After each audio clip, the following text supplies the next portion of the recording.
Bom dia. Vamos começar nosso estudo hoje. Está continuando em Pluralidade da Existência, página 151, ok?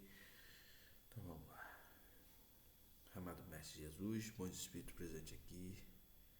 Estamos aqui, Senhor, para dar continuidade no nosso estudo sobre pluralidade das existências, para que nós possamos entender o que é reencarnação, a necessidade que temos de reencarnar. Obrigado por esses irmãos que são trazidos aqui. E assim damos por início o nosso estudo de hoje. Que assim seja e assim é. Então, meu irmão, vamos continuar aqui na questão da pluralidade da existência, né? Questão 022, página 51. Então, continua assim.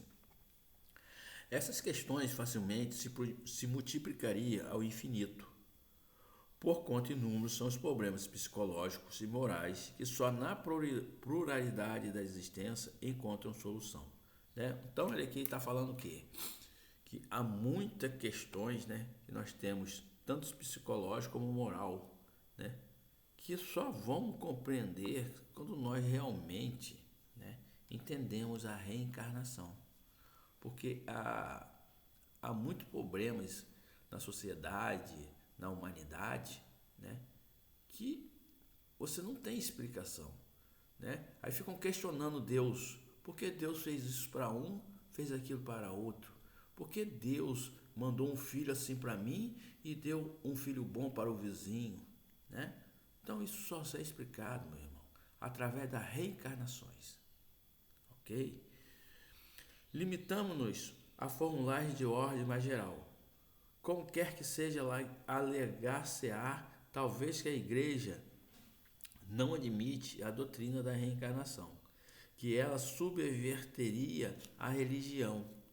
Não temos o intuito de tratar dessa questão neste momento. Basta-nos o havermos demonstrado que aquela doutrina é eminentemente moral e racional. Não estou aqui, ele está falando que a igreja, né, combate a reencarnação. Mas a gente sabe qual é o interesse dessas igrejas, né? Porque tem padres, tem pastores que sabem que existe a reencarnação, mas eles não podem falar isso abertamente ao seu público. Por quê? Eles perdem os seus fiéis, eles perdem o seu dízimo, perdem sua oferta, né? Perdem muita coisa financeira, porque quando você descobre que você está passando por certas situações, não é porque você foi renegado por Deus, e sim porque você cometeu algum desvio e tem que realmente voltar para o trilho, que não é a igreja que vai te salvar, não é um pastor, não é um padre, não é um líder espírita, né? Ele começa a perder as suas ovelhas, ok?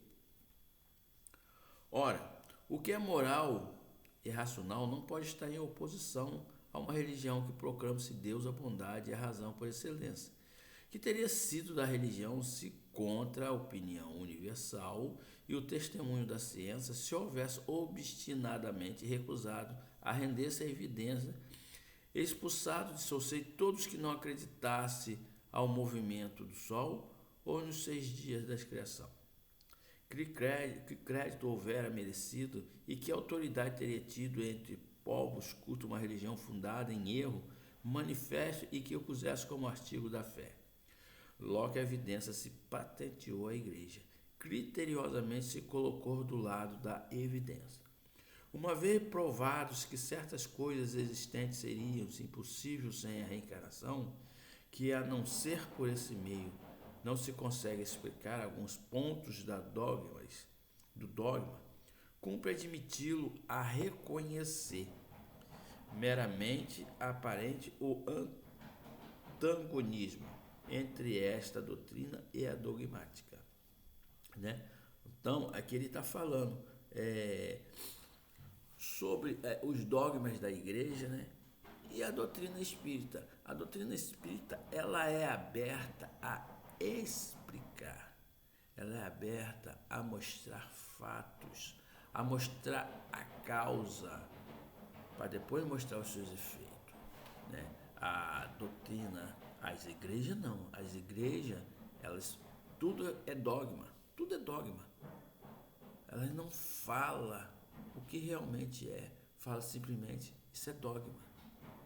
Então, isso, né, vem abrindo a porta para o espiritismo, porque a pessoa quer ouvir, a pessoa quer entender, quer compreender, porque ela teve um filho deficiente, porque dentro da família tem pessoas que não falam com a outra, porque você tem raiva do vizinho, porque o vizinho tem raiva de você, porque você passa certas situações, né?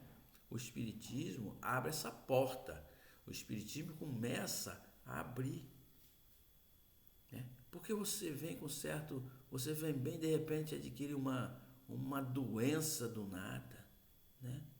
Aí o espiritismo vem e te mostra, né? Então, dentro do espiritismo não existe dogmas, existe sim, mostrando para você por que está acontecendo aquilo, ok? Mais adiante mostraremos que talvez seja muito menor do que se pensa a distância que da doutrina das vidas sucessivas separa a religião e que a esta não faria aquela doutrina maior banal do que ele fizera de descoberta do movimento da Terra e dos períodos geológicos, a quais à primeira vista pareceram desmentir os textos sagrados. Demais, o princípio da reencarnação ressalta de muitas passagens da Escritura, achando-se especialmente formulado de modo explícito o Evangelho, né? Então, na verdade, o Espiritismo não veio desmentir o Evangelho, muito ao contrário. Ele veio simplesmente mostrar, né, como realmente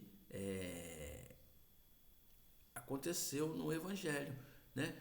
Gênesis, né? 7 dias. O Espiritismo veio mostrar que não são 7 dias, são períodos, são transições, né? O Espiritismo veio mostrar o que foram os milagres de Jesus, que isso está na natureza, né? O Espiritismo mostrou muita coisa. O Espiritismo, assim como a ciência, tem que andar junto com a religião, gente. Todos têm que andar junto. Todos. Religião, ciência, filosofia. Tem que andar junto, gente. Cultura. Tem que andar junto.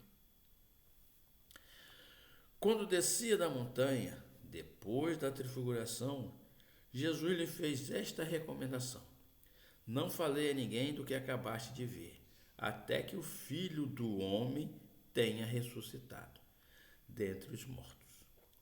Perguntaram então seus discípulos: por que dizem os escribas ser preciso que primeiro venha Elias? Respondeu-lhe Jesus: é certo que Elias há de vir e que restabelecerá todas as coisas. Mas eu vos declaro que Elias já veio e eles não conheceram e os fizeram sofrer como entenderam. Do mesmo modo darão a morte ao Filho do Homem.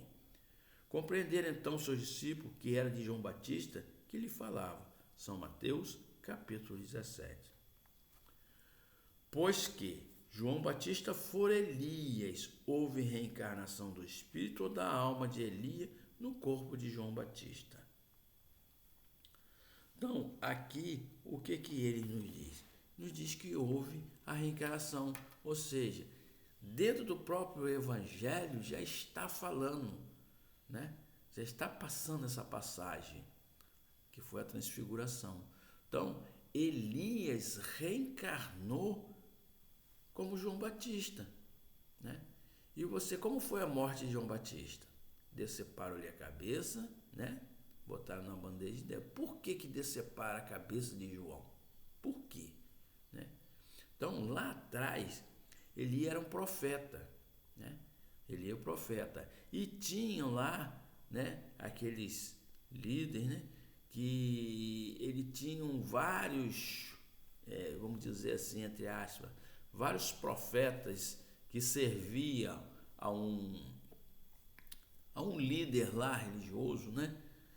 E ele desafiou o Deus de Elias.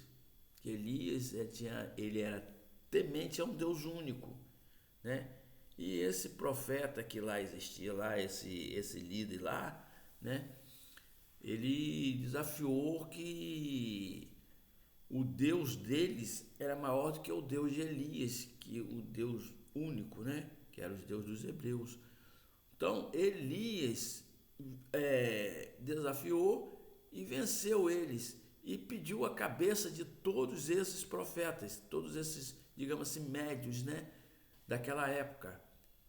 E foram dadas as cabeças desses médios a Elias. Então Elias, na reencarnação, teve que perder também a cabeça dele.